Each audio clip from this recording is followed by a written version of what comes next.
Prostate ഗ്രന്ഥി വീക്കം പ്രധാനമായും 3 തരം ലക്ഷണങ്ങളാണ് കാണിക്കുന്നത്. നമസ്കാരം, ഞാൻ ഡോക്ടർ അജീഷ് MA, കരുനാഗപ്പള്ളി കിംസ് വലീദ് ഹോസ്പിറ്റലിലെ കൺസൾട്ടന്റ് യൂറോളജിസ്റ്റ് ആണ്. ഇന്ന് ഞാൻ നിങ്ങളുമായി സംസാരിക്കാൻ ഉദ്ദേശിക്കുന്നത് പ്രോസ്റ്റേറ്റ് ഗ്രന്ഥി വീക്കവും അനുബന്ധ രോഗലക്ഷണങ്ങളും അവയുടെ ചികിത്സയെക്കുറിച്ചാണ്. പ്രോസ്റ്റേറ്റ് ഗ്രന്ഥി വീക്കം പ്രധാനമായും 3 തരം ലക്ഷണങ്ങളാണ് കാണിക്കുന്നത്.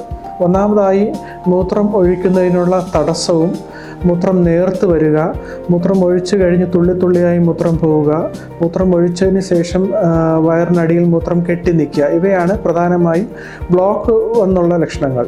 രണ്ടാമതായുള്ള ലക്ഷണങ്ങൾ എന്ന് പറയുന്നത് അടിക്കടി മൂത്രം ഒഴിക്കേണ്ടി വരിക, രാത്രി കാലങ്ങളിൽ അധിക സമയം മൂത്രം ഒഴിക്കാൻ പോവുക, മൂത്രം ഒഴിക്കണമെന്ന് തോന്നുമ്പോൾ പിടിച്ചു വെക്കാനുള്ള പ്രയാസം. ഈ മേൽപ്പറഞ്ഞ രോഗലക്ഷണങ്ങൾ യഥാസമയം ചികിത്സിച്ച് ഭേദമാക്കിയില്ലെങ്കിൽ രോഗികൾ മൂന്നാമത് പറയുന്ന ലക്ഷണങ്ങളിലേക്ക് പോകും, അതായത് കോംപ്ലിക്കേഷൻസ്.